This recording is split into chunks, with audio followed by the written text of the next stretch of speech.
You don't. Welcome back to Context. We are going to start over because I forgot to ask Reggie some things. Welcome back to Context. We are joined today by Reggie Anderson, who is the Assistant Director of Athletics at Young Harris University. Reg, thanks for being here today. Thank you, Clamo. Thank you for giving me the opportunity to share with you, man. Appreciate it.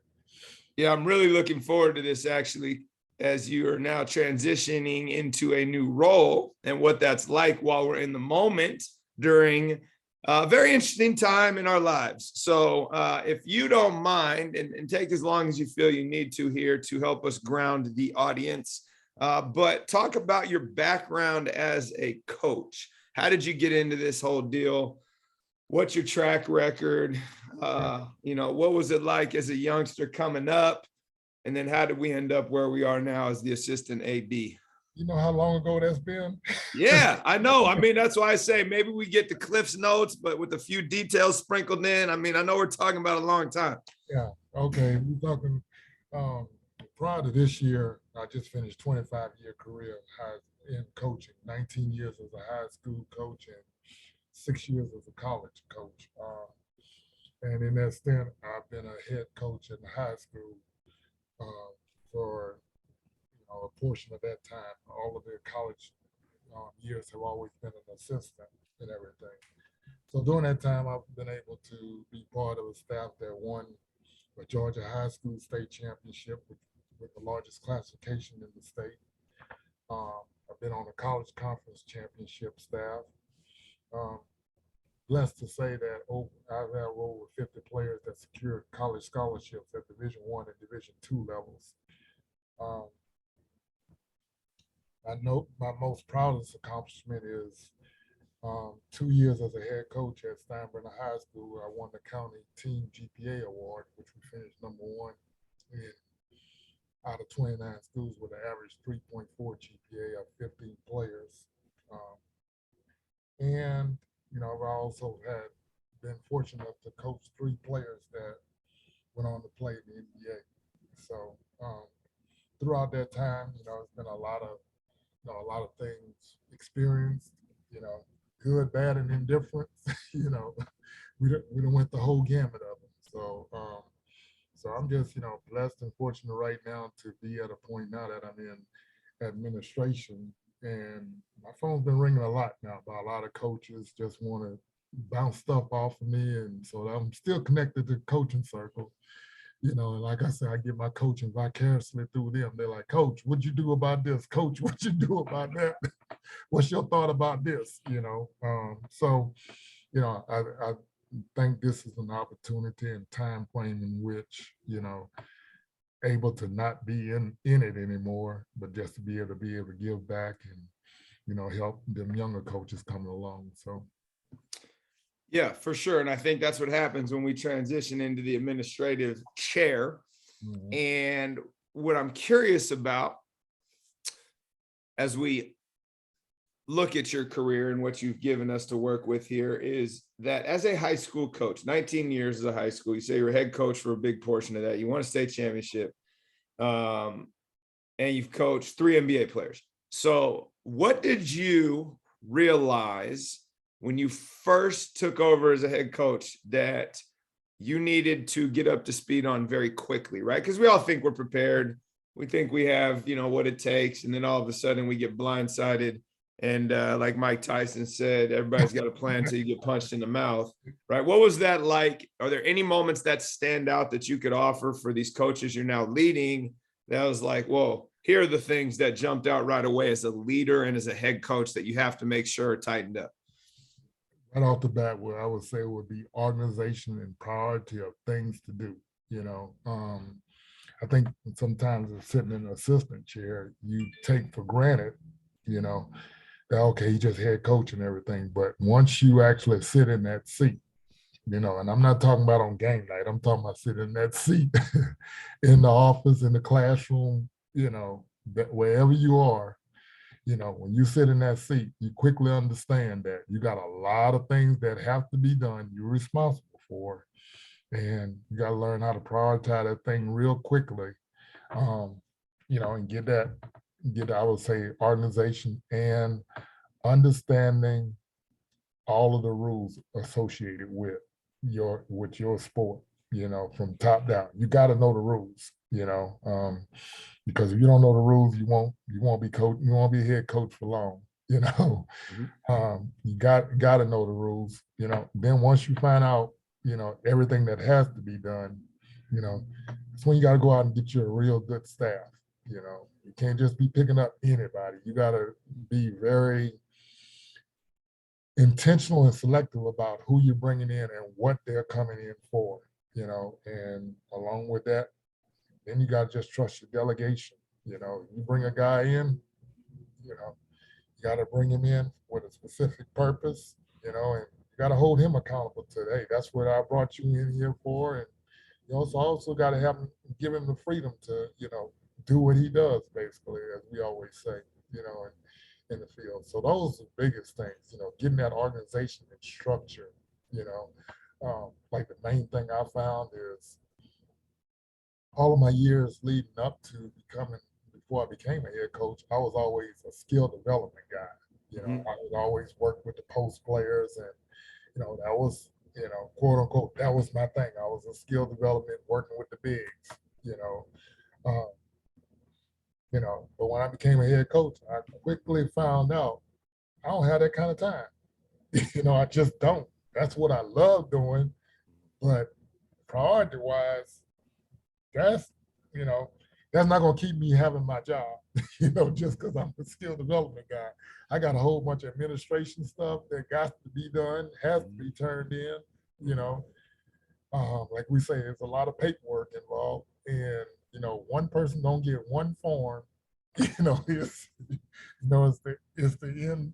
It's the end all be all. So I quickly understood that, okay, one of my guys on my staff has got to be a skill development guy. That's what he does, and turn him loose in the gym, and Mhm. you know. So I would just say organization and structure are the biggest things. You know that Mhm. you know sitting in that seat does.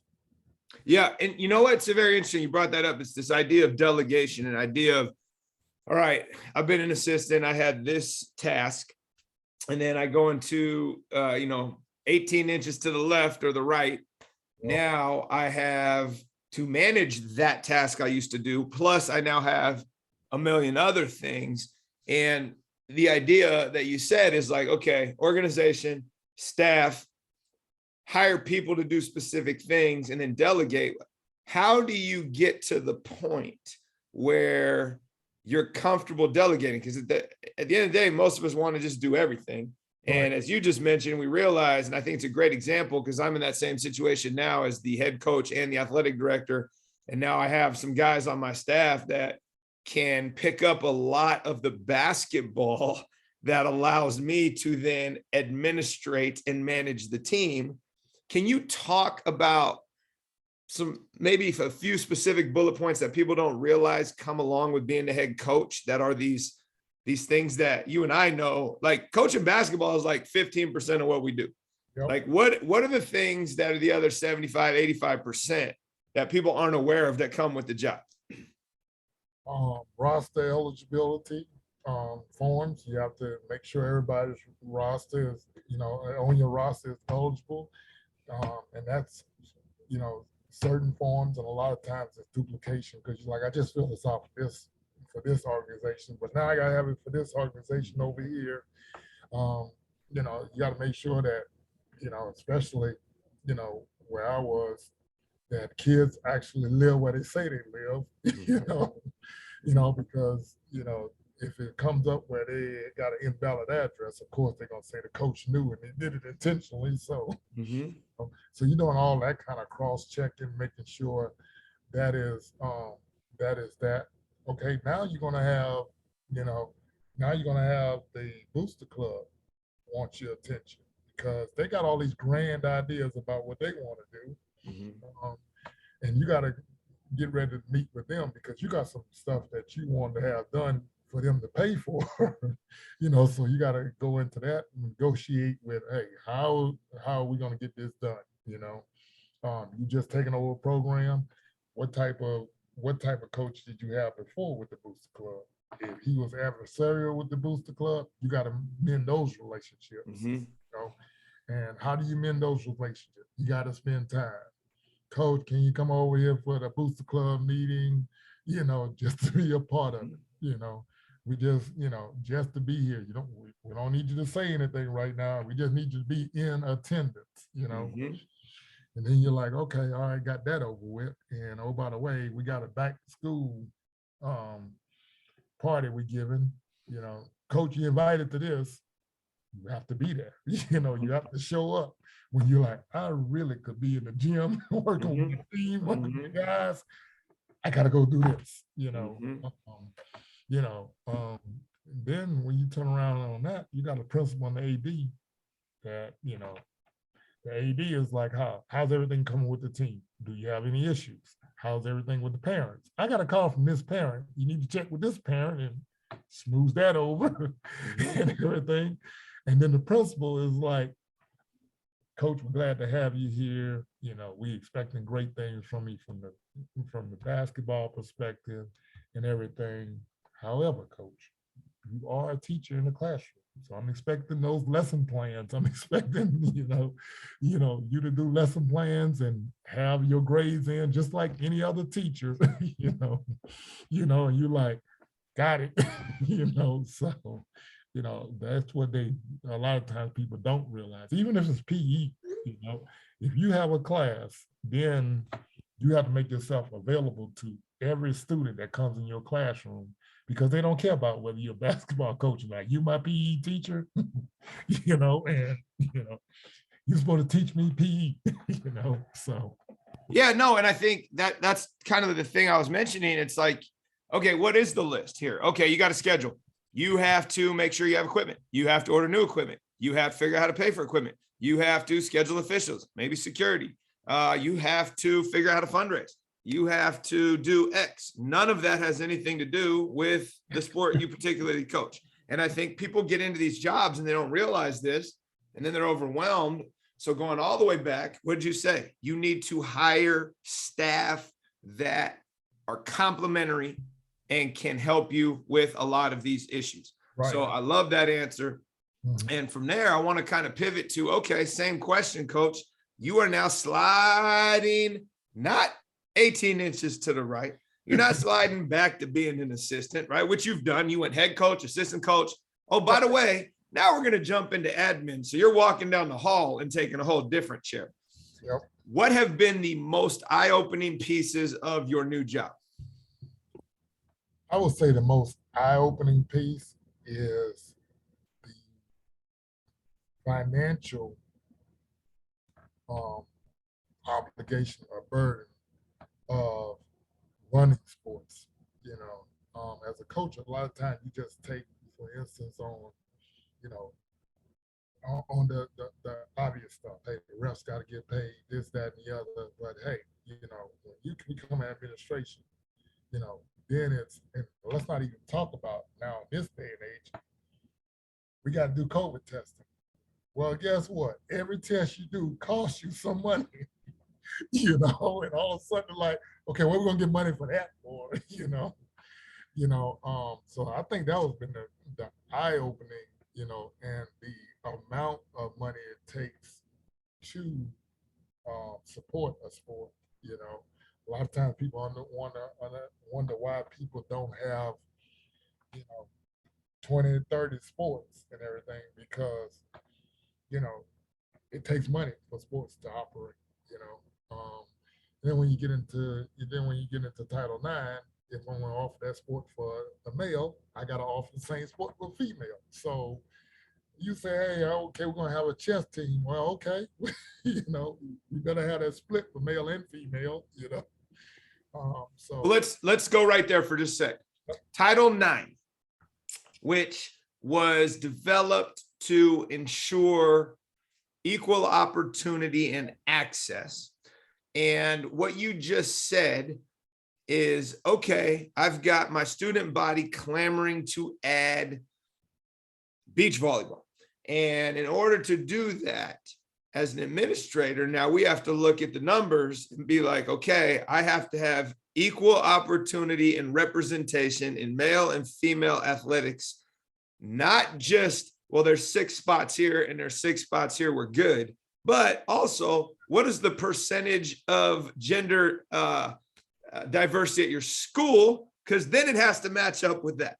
And so I think people who wonder, sometimes they don't have access to that information.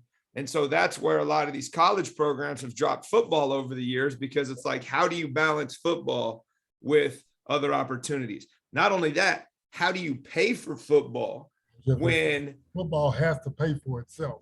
Correct. And it's always a deficit. We always talk about football because it's always a 3 to 5 year deficit just to bring the program up, and then you're expecting that after year 5 that it will pay for itself and be self-supporting.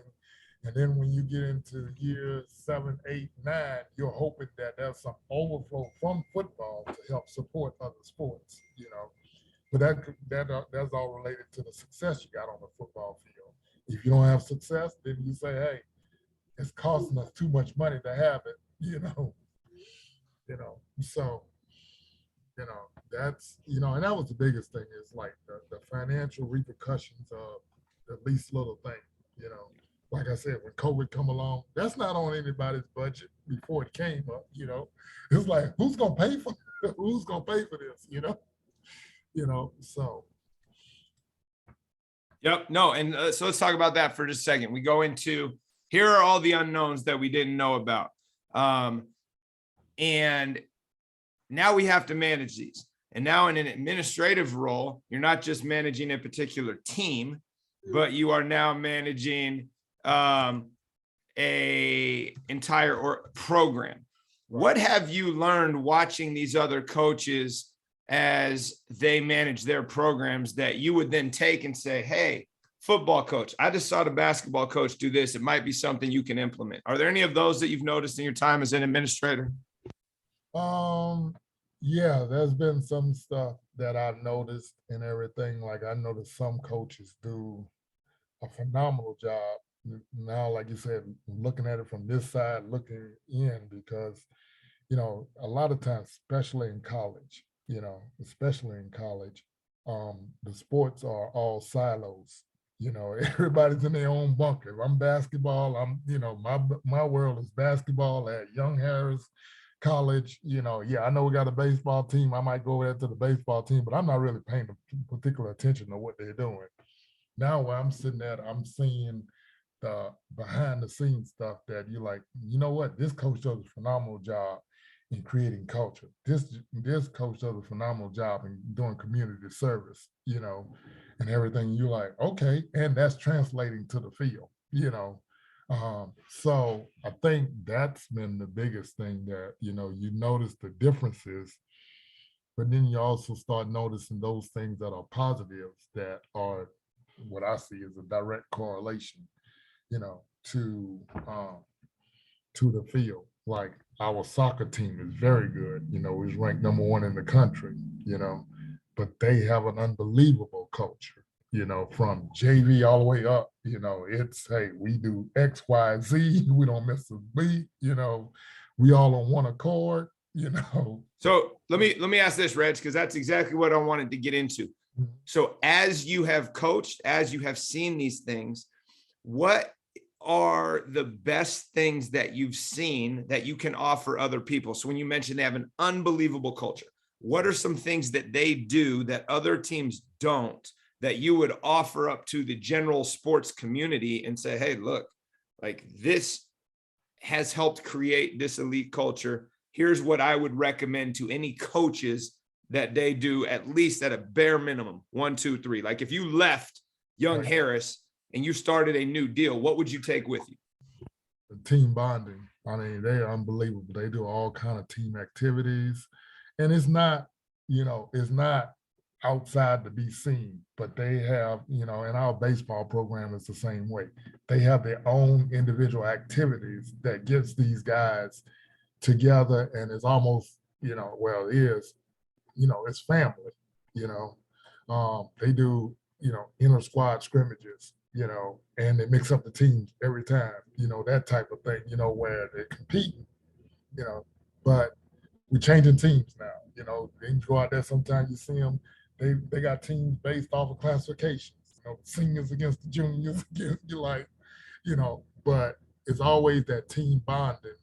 And because, you know, they'll do like throughout the week, they'll do what they call meal night, where they'll have it at, you know, somebody's the coach will have the whole team over at the house, you know, hey, it's spaghetti night, you know, and everything. So consequently, what you see is on campus, when you go to dining hall, all the soccer players are sitting together. They all go eat at the same time, even though it's a wide range of time they can eat. They're all coming in to eat at the same time. They're gonna take up a whole table, you know, and you know, and they're gonna leave. And you'd be like, oh, that's, you know, that's young Harris soccer, you know, you know, you know, and um, even things about the practice schedule. You know, the practice schedule is consistent. They practice the same time every day, you know, to the point that he even gets them to schedule their classes according to, hey, you know, you got this practice time, you know, so, you know, schedule your classes accordingly, and the whole day is filled, you know, so, you And know. what about things that you've done that you've brought with you to from your high school career when you got hired here as an assistant? What did you bring with you that maybe instantly wasn't implemented or accepted, but over the course of the time that you were the 6-year assistant, was there anything that trickled in from your high school career? I would say the one thing on the court was, especially with basketball, was I brought in an impact system um, that, you know, it gives, you know, it awards points for every stat sheet, every stat column on a box score sheet, you know, and it's a point system that is awarded like +2 for, you know, a rebound, you know, and it totals up everything. So basically, when you're on the floor, everything that box score sheet can count, you know, is either a plus or a minus. Either you're doing it or you're not, you know. Mm-hmm. And then we have a board in our locker room that after every game, it goes up for everybody to see, you know. So in my stat system, if I'm a player and I score 25 points and I'm like, hey, you know, I got my 25, then his impact points is going to be 25 because he got 1 point for every point, you know. Whereas player B has like 12 points, 10 rebounds, 5 assists, a couple of charges, a block. His impact points are now 40. And all of a sudden, you know, the guy that's quote unquote my leading scorer, you know, is like, how he got 40 and you know, but I got you 25, coach. All of a sudden it becomes competition where now the leading scorer, like, let me go in here and give me a couple of rebounds in because they start competing against each other, you know, because player B is like, you might have got 25, but I got 40 impact points, you know. Yeah, exactly. Coach is loving on me a whole lot more than he is you, buddy. Yeah, and that's the thing. It's like we do something similar, and I'm assuming yours is weighted, right? It's like, well, hey, charges are worth 5 for us. So it's like, how can charges are worth 3, which is a nice value. Yep. And then it's what is important to you as a program, and how do you weight that so it takes on a life of its own with your athletes, right? We just added this year, for the first time of 20 years of doing this, we added hockey assists to our sheet, right? Because ultimately, in how do you move the ball more? Well, if you get rewarded for a hockey assist, then guess what? Now they start chasing those. So I think anybody who's listening can take the idea and apply it to their system of, here's what we value, and here's how we're going to weight the points to make that impact system, and guys chase it, right? Right. And so that's a thing that I've found huge. I love that example. Any other examples? Yeah, and you know, like I said, we put that up on the board where it's a big board and everything. It's transparent. Everybody can see it. So that way, that player sits up there with 6 impact points. It's like, you know, coach ain't playing me because he don't like me and everything. You know, another guy be like, nah, coach ain't playing you because when he put you in the game, you know, you only get 6 impact points. You know, you're not doing anything. That's why he's not playing you.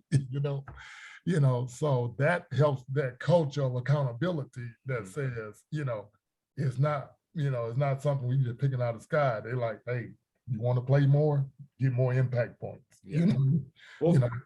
yeah, So, for sure. And I think one more thing before we move on this is even as you flush it out and you post on the wall. So we have a team chat and I posted each week, here's the updated Medal of Honor. And, you know, our guy that went for 20, he is, you know, fourth on the Medal of Honor list because he's not getting rebounds. He's not getting charges. He's not diving for loose balls. And it's like, you got your guy that, you know, may explode for 12, but he's 100 points ahead of everybody else because he's got 10 rebounds. He's got 3 dives. He's got 2 charges. And it's just like, that's winning basketball, right? That's how you do it.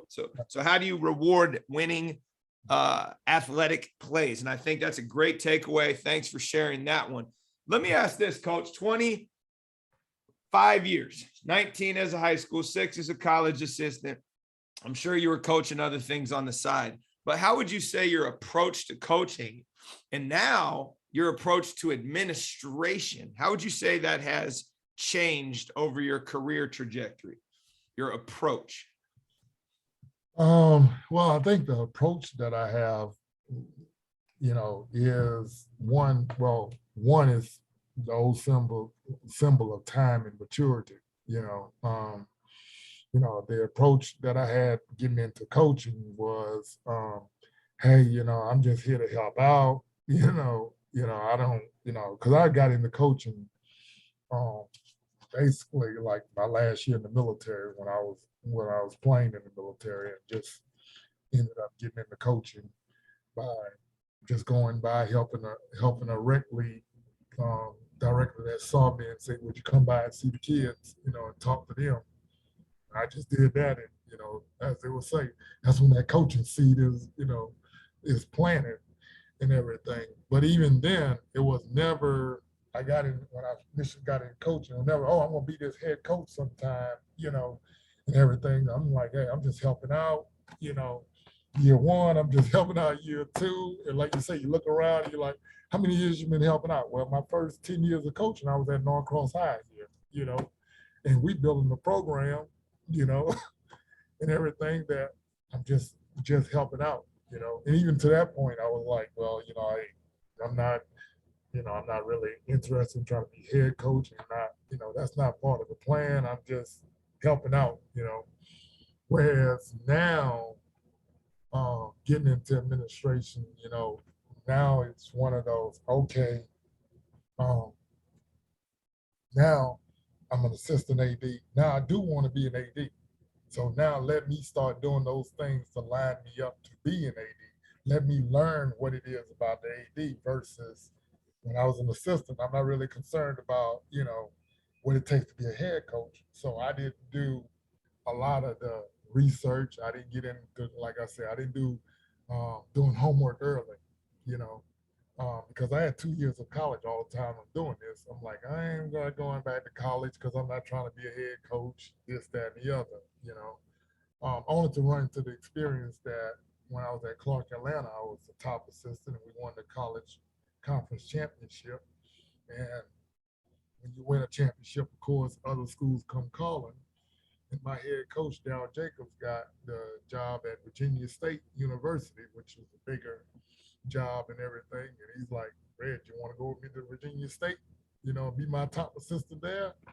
I'm with you, coach. Hey, I'm with you, you my dude. And we get up to Virginia State, and they like, he can't be your top assistant because he don't have a college degree. We're a public university.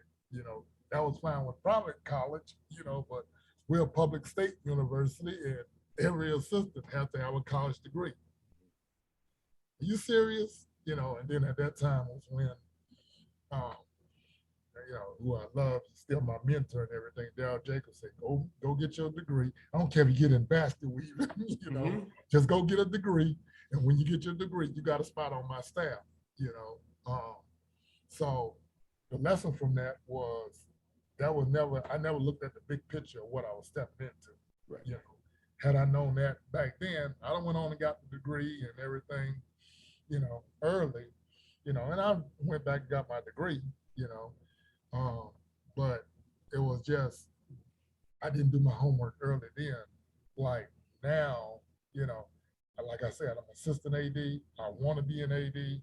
And starting this month, I already started my master's program because I know that's what it's going to take Yep. to be an AD.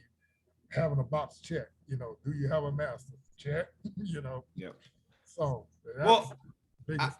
yeah, and I think it's very interesting that you're saying I didn't do my homework. So 10 years I look up, I'm still helping. And it's like I haven't really learned anything about being the head coach, right? I've been around, but I haven't been asking questions. I haven't been taking notes.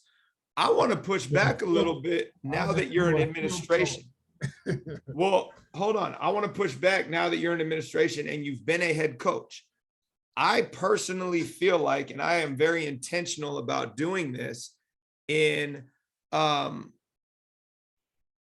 training my guys to replace me. Like I rope them into everything because it's like, I don't care if you're looking at this. If I drop dead tomorrow, I want to make sure somebody can pick up with no issues, right? And so it's like, I'm hammering TB. Let's go. We got to get you in a master's program. My assistant AD, we got him his, right? It's like I rope him. My office is right here. And it's like, hey, come here. I need your eyes on this, right? In a way in which, how much of that are you now preaching to those that you mentor? Like you're responsible for uplifting your staff. Yep. And that's the biggest thing. That's the biggest thing. Like you said, my own, because I always tell them, you don't know what the future holds. You may not have a desire for it, but what is the outcome? Like we got guys, that are working on their masters. And I'm like, you need to get that finished. Get that finished because opportunities are going to come up, and a lot of times the opportunities are based on what your credentials say. Mm-hmm. So that is a big thing. And I would, just like to point out that after I was a head coach at Steinbrenner High School, when I went to work with my best friend Cabral Huff, and everything brought me back to Georgia to work with him, I walked through the door.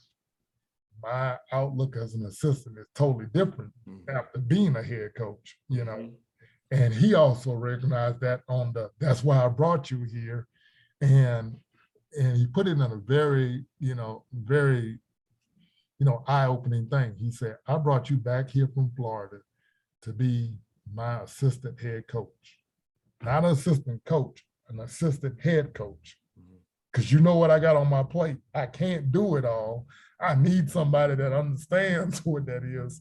And what are you going to take off my plate? And that's when, hey, my strength in administration and everything like that. So I did a lot of the administrative work, and the stuff I didn't like doing, when I was a head coach, attending those Boost Club meetings, all the meet and greets and all of that, and the politics and everything. I used to be like, Huff, you just go do the politics. I got this, that changed my outlook as an assistant because now I know what that job entails. Like you said, you pulling them in, getting them eyes on what that job entails, So now I'm better able to be a true assistant to him, other than I'm just here working on skill development because that's what I do. Oh, we're gonna do skill development. Oh, by the way, we're gonna do this, we're gonna do that. What else can I take off your plate, coach? That's basketball related, because I know that's a whole bunch of other stuff, like you say, 15%, all that other stuff. Hey, I can run this, And Huff is the first coach I've seen on a high school level that actually develops assistants to be head coach, and it's proof in the pudding. The staff I was on in Duluth, we had 2 young guys working with us, and that was his whole demeanor about, I'm going to train you to be a head coach, to the fact that I've never seen this, and I was like, and I even asked him about it after that. How, if you're in charge of the offense or the defense, and it's a timeout and it's a huddle that calls for offense or defense, he has the assistant that's in charge at the board and say, "You tell him." Yep. I'm like, and they on the board scribbling and everything, and at first I was like, "What?" He like, "Don't listen. You telling me what to tell them? You tell them." And I'm like, "Wow." He's like, "That's the only way they're gonna learn how to be in a game, in the fire. Okay, this is your timeout. I'm getting ready to call a timeout. I need a defensive change. Get ready, defensive coach." And that's what that's what I picked up, as in, it's got to be, you got to be training your assistants, like you say, train your replacement, you know. Yeah. Um, and that's a lot of times that has to come from up down, because that assistant sometimes bring, like I was, like, "Hey, I'm just here helping out, Yeah. That's all I'm here to do, help out. Yeah. Well, I think if people can parse through it or not, the idea that you just said, so Huff brings you in as the assistant head coach and almost like a mentor who's done the job. I did the same thing when I became the AD. I hired a guy that, he's 30 years older than me, who's been an AD for years. And I was like, "Hey, can you come be my mentor?" And for 4 years, I got to work under him, even though he was the assistant, where I got to learn about some of the political stuff that you're talking about that he loved. And I was just like, "Yeah, you do it." Right. But I was able to learn. So now when he left in the off season and I had to find a new staff member, it was like, okay, let's find a great person that brings something to the table that we don't have. And then we can reshuffle job description, right? Okay, you're strong at this, you're strong at this, and it may not look the same. And I think the other thing to point out that you said, in case people aren't listening, is that idea of control and allowing the people that you've hired to not only be great at their strength, but lead from that place. And so that's something that, I've started to do over the last 4 or 5 years. It's like, we'll call it, if I don't call it a timeout, the other team does. Like, I don't even go into the huddle. Like, I'm like, the kids can handle it. The assistants can figure it out. But it's like, I didn't call that timeout. I got nothing to say to these guys. Right. And then when we do, it's to your point, we'll kind of meet quickly as a staff. And it's like, "Hey, you got them." Or if it's like, "Hey, I got to say something." And it's like, how long? Actually, better question. I know how long it takes. How do we help all of the other coaches in our lives and those that are young and coming up to get to a place of confidence where they can cede some of that control? Because really, that's what it's about. It's like, "Hey, I don't need to be the voice on everything." Right. I think that, like I said, that is an example, but it started day one when you're in practice. Hufton sometimes walked in, and like I said, he brought me in to help mentor the young coaches we had, who are now excellent head coaches, being young. But sometimes he used to walk in, he used to be like, you know, "Reg, I'm just gonna give Shroud the practice today. You do whatever you want with it. I'm just gonna sit back and watch." And I'm like, "Oh, okay." Stroud don't know this. He walk in like, "Coach, what we doing today?" "Whatever you want, you got him." And then he would sit back and say, "Okay." We go through practice, and then afterwards we all sit in the room after that, and give him an evaluation. So when it came time to be in the huddle, one, they were used to hearing him, take over. They were used to him, just being around and being in that space. So it wasn't foreign to him, and everything, but it was by design, and I think that's was, the biggest thing. You have to be intentional about it from day one. These guys came in and said, "Hey, I want to be a head coach," and Huff is like, "You sure that's what you want?" "You sure that's what you want?" He said, "Okay." And so, they have issues on their team. They'd be like, JV be playing, he'd be like, Reg, go watch JV, and evaluate coach. And afterwards, we had a conversation. Hey, you switched from zone to man for what reason? Why? Not that it's right or wrong. What's your reasoning for it? Right. Like we thought we tell them, there's no right or wrong answer. It's just you have to have a logical reasoning for everything you do because that's what what's going to be looked at. Yeah. All right, let's pivot. Yep. And we're going to do a case study here because I would love your advice. And I think it'll probably help some other people that listen to this, because I think often as coaches, intentionally or unintentionally, and as players, we get sucked into resulting, meaning like, oh, okay, here's the outcome, and therefore it must have been a good or bad decision based on what the outcome was, rather than, as Annie Duke talks about it, is focus on the process of the decision and eliminate outcome from the evaluation, right? And so right now we're in the middle of, and I don't like saying this, but it is what it is, an unprecedented time, right? With COVID, whatever. So, so for example, right now we have league play, conference play starting next week. We started classes on Monday. We have not been in the gym this week as a team because our testing has been delayed. So I'm not comfortable going inside. I don't want to expose our kids, and we still don't know who's positive, negative, whatever. So how do you advise me, one, and anyone else that's listening that, hey, it's all good. Like, don't worry about it. You're going to play Tuesday, practice or not, roll the balls out. And hell, you might not even play Tuesday, but what? It's going to affect the league championship, the playoff. I'm in a good place as an older guy that, quite frankly, doesn't care a whole lot about the outcome, but like there's a lot of us that do.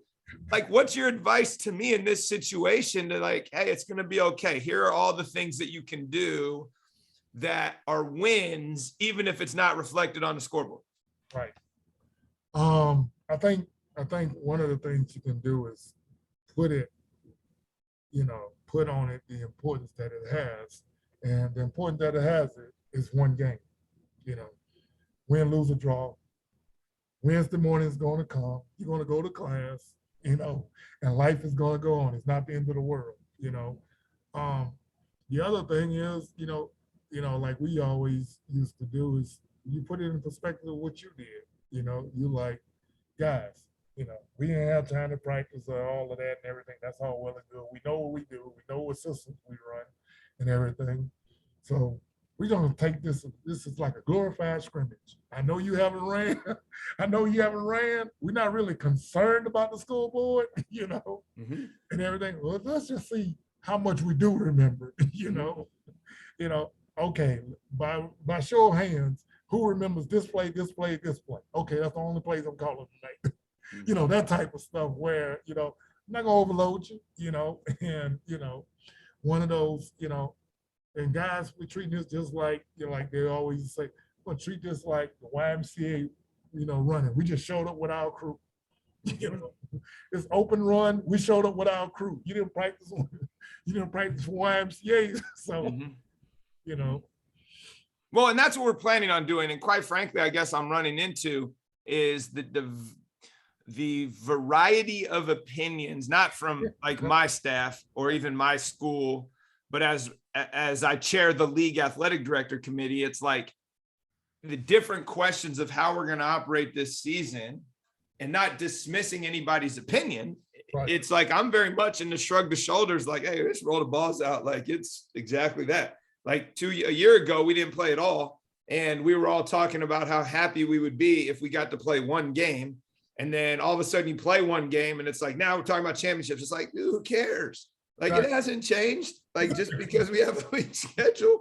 But so it's like, how do we hit the reset button as a community and remind ourselves, hey, we're playing again. Like, let's focus on that and detach from outcome. And if we roll in with 7 guys out of 10, like, great, it's all good. Right. I think the biggest thing was, I give you a primary example, is Clayton State women's basketball team just played Young Harris who played us last Wednesday, they were hit by COVID and only had 5 players. They show up with 5 players, you know, and it took us to overtime to beat them, by the way, with only 5 players, because they are pretty good. Yep. But it was like the whole demeanor of the coach of Clayton State was, we at least get to play this game, and at least I don't have to worry about substitution. you know, Right. it was like breaking it down to its barest form. You know, hey, I want to worry about people how about playing time tonight. you know, and at least we're playing. You know, Yep.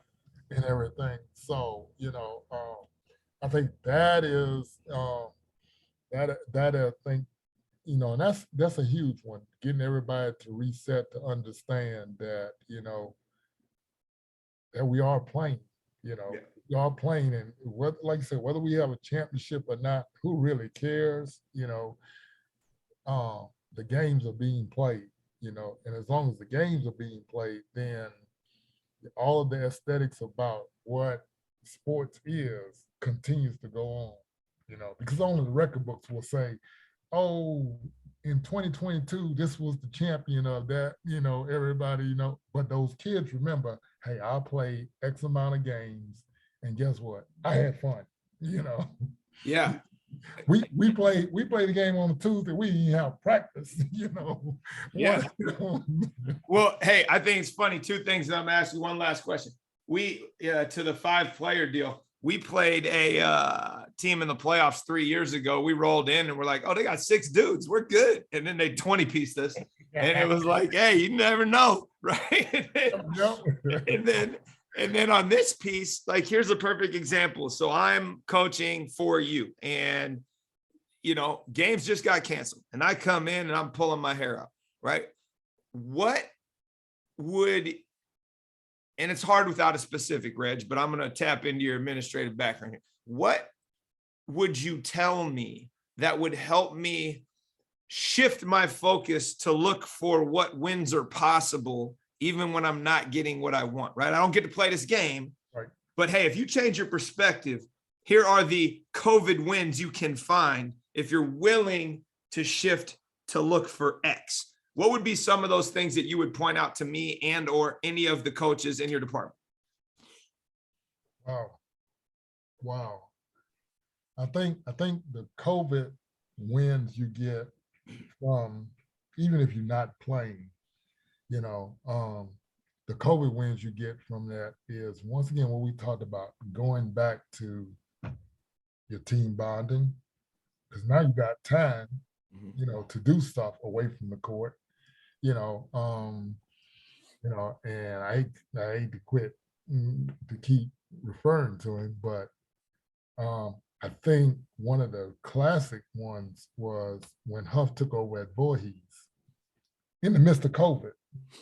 He couldn't meet with his guys, he couldn't practice with them and everything, but he did Zoom calls with them, and they talked through a whole lot, So I think, and from out of that, like we are now, I think COVID did the best thing to come out of COVID was Zoom, So now guys like me and you, we would have never met had it not been for Zoom, then through Zoom, we really get to know each other, so that when I see Climo on the street, I know Climo because, I know all about his mannerisms, I know his mentality and everything. That's my dude, and you're in California, I'm in Georgia, hey, we would have never ran into each other had it not been for Zoom, Yep. So I think what COVID did was make our coaching community become closer, So like you say, all coaches are having this conversation.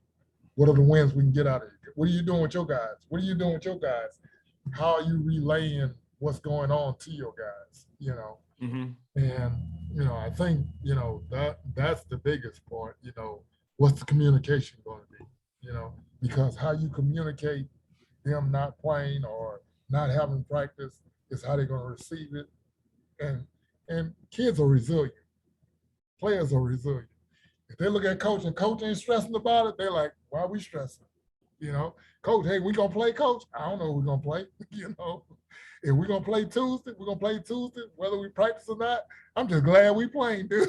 Yeah, no, I think that's Get out there, get out there, do your best, and hey, we're gonna live with it. Yeah. I think that's a great answer, and that end wrap there, the perspective of how the coach comports themselves is how the players are going to respond. So if, like, I'm just getting texts while we're recording, coach, we practicing today, and it's like, I don't know, we'll find out. Like, stay ready. And so I think the more we could offer as both administrators is, how as a coach do you model the behavior you want to see from your kids, both on the sideline and also when you're not even near the court? Like, how are you receiving bad news or no news or updates, and how are you responding versus reacting? Right. So I'm going to take that, wrap it up in a bow for you. And thanks for being on today, Coach. All right. Thank you, Justin. Enjoyed it. Appreciate you.